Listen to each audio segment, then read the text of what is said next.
Time for the American Family News Update. I'm Bronson Woodruff. President Biden's performance at the CNN presidential debate is now hurting his standing with voters. Fox's Brian Yannis reports from Palm Beach, Florida. According to a new USA Today Suffolk University poll, the race was tied before last week's debate, but after Biden's performance, Trump now has a 3-point advantage over Biden with registered voters nationwide. The poll also finds 31% say they are more likely to vote for Trump after the debate. Just 10% are more likely to vote for Biden. 44% say the debate did not impact their decision. Now, keep in mind, our Fox News Power Rankings team says it's going to take a couple of weeks and multiple polls before we can adjust our election forecast post-debate. The White House is reportedly considering a town hall to prove that the president is not suffering from cognitive decline. New York Democratic Representative Alexandria Ocasio-Cortez says she will bring articles of impeachment against the Supreme Court. This is following their immunity ruling regarding former President Donald Trump. The Squad member posted on social media platform, the social media platform X, that the Supreme Court has become, quote, consumed by a corruption crisis beyond its control, end quote, and called the ruling an assault on American democracy. Florida Republican Representative Byron Donalds went on Fox to share reaction. AOC does not care about what a constitutional republic is. She just wants her way. And now that she doesn't have control over the Supreme Court, now she's big mad.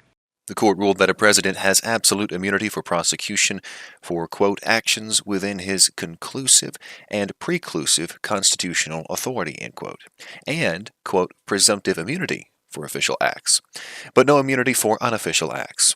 The court, however, did not say whether any of the former president's alleged actions fell under his constitutional powers, leaving such matters to be sorted out by a lower court. The U.S. government will pay the vaccine maker Moderna $176 million to develop a pandemic vaccine. This is according to federal officials. This vaccine could be used to treat bird flu in people as cases in dairy cows continue to mount across the country. The funds are targeted for release through the U.S. Department of Health and Human Services and will pay for continued development of a vaccine. It uses the same mRNA technology that allowed for the rapid development and rollout of the COVID-19 shots. Moderna said it will launch trials to test the safety and effectiveness of a vaccine that could be used to scale up a response to a bird flu pandemic if needed. Chicago police are investigating a crime allegedly committed by 4 illegal immigrant suspects. It was on a train in February. Fox's Mike Tobin has those details from Chicago about the surveillance footage that shows the alleged attack. It was broad daylight. The victim seems to engage the 4 suspects socially, and they appear to drink and smoke in the back of the train. The victim walks away from the suspects and is beckoned back to them. While he does not appear to be on guard, one of the suspects puts him at a chokehold. A knife was pulled but never used. The other suspects rifle through the victim's pockets. They got a phone and $400, according to court documents. Fernando Loyo Rodriguez, Wilker Gutierrez Sierra, Carlos Carreno, Yanier Garcia are all due in court, and they're looking at charges ranging from attempted murder to robbery and aggravated battery. The Venezuelan immigrants may face deportation if convicted on felony charges. The Supreme Court today agreed to hear an appeal from the adult entertainment industry. It's trying to get rid of a Texas law that requires pornographic websites to verify the age of their users. We're told the justices will review an appellate ruling that allowed the age verification to go into effect. Arguments are scheduled to take place in the fall. Another storm is beginning to form in the Caribbean. This as Hurricane Beryl continues to make history. Fox weather meteorologist Adam Klotz has more. Hurricane Beryl, now in the Caribbean, is the earliest Category 5 hurricane ever in the Atlantic Basin.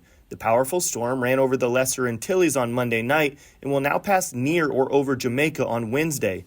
The storm is expected to slightly weaken as it moves east across the Caribbean towards Jamaica before ultimately approaching the Yucatan Peninsula of Mexico on Friday, where the storm is expected to be a Cat 2 or a Cat 1 hurricane. An additional disturbance behind Beryl has a slight chance of becoming our next named tropical storm over the next week. Adam Klotz, Fox News. And that's all for this American Family News Update. Thanks for watching. I'm Bronson Woodruff.